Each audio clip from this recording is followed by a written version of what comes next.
सहारनपुर जैन वार्षिक गजरत महोत्सव यात्रा बड़े ही भक्तिभाव के साथ उत्कृष्ट ढंग से धार्मिक रीतियों और विधियों के अनुरूप संपन्न हुई।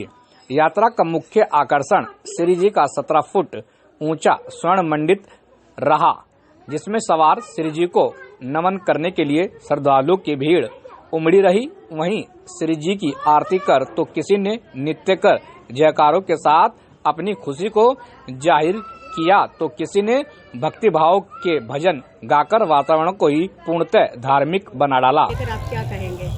देखिए, वार्षिक गजरत उत्सव जो जैन समाज का है समापन है। 6 दिवसीय यात्रा का समापन होने जा रहा है। करवा चौथ के दिन 1 नवंबर को शुरू हुई थी। ये परंपरागत पिछले लगभग 70 साल से ये परंपरा जैन समाज की शोभा यात्रा है।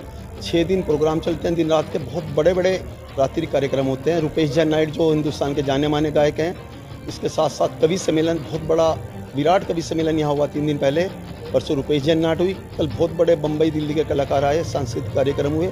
इसको लेकर पूरे जैन समाज पूरे साल इंतजार करता है इन 6 दिवस से। लेकिन अब के सहारनपुर जैन समाज का सौभाग्य है, बहुत बड़ा एक परम सौभाग्य जैन समाज को मिलने जा रहा है कि परम पूजा 108 आचार्य श्री विश्व सागर जी महाराज के सानिध्य में जानकी धाम का और जैन बाग में जो प्रतिमाएं हैं, 4 नई प्रतिमाएं यहाँ पे स्थापित होने जा रही है, जो कि 10 से 15 दिसंबर तक के कार्यक्रम चलना है, जिस पर संपूर्ण हिंदुस्तान का जैन समाज आएगा। साथ ही साथ हमारे आदरणीय जितने वीआईपी हैं, उत्तर प्रदेश के हैं, दिल्ली के हैं, इस संबंध में हम अपने प्रदेश के मुख्यमंत्री योगी जी को भी आमंत्रण करेंगे।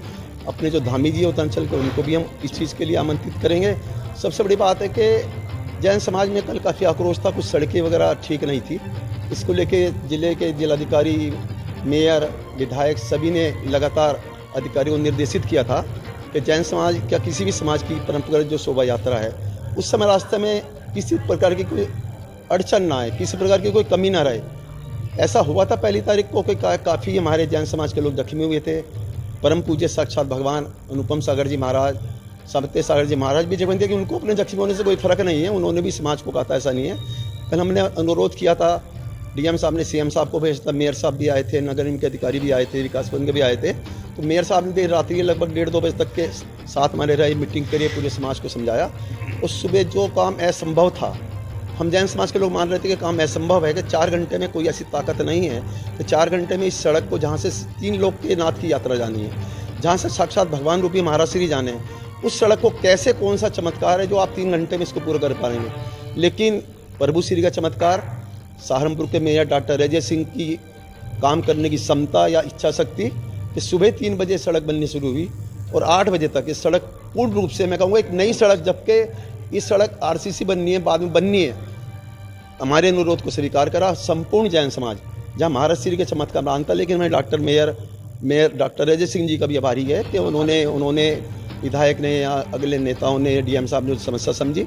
संपूर्ण जैन समाज सुरक्षा का भार पटकर करता है और संपूर्ण जैन समाज को आज के इस महोत्सव की बहुत बहुत शुभकामनाएं।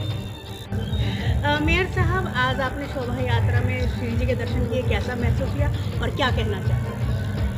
ये एक तरह का दैवीय वरदान होता है जब इस तरह का आपको आशीर्वाद प्राप्त हो और इस तरह के सम्मेलनों में और इस तरह के आयोजनों में भाग लेने की कृपा मिले।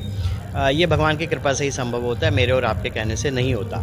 आज वार्षिक गज यात्रा निकल रही है। परम संत श्री समत सागर जी महाराज और श्री अनुपम सागर जी महाराज के नेतृत्व में आपने देखा, और इतना भव्य आयोजन हो रहा है, लोग हर्ष में हैं। प्रभु जी से मेरी ये प्रार्थना है कि इस क्षेत्र को, पूरे राष्ट्र को, पूरे विश्व को जो जैन समाज का संदेश है वह पहुँचे, और जो अहिंसा का संदेश है पूरे विश्व में पहुँचे। आप देख रहे हैं त्राही मची हुई है विभिन्न भागों में, और भारत उसमें अग्रणी होकर आगे निकले और भारत अहिंसा का दूत बने जैन समाज के नेतृत्व में। ऐसी मेरी कामना है।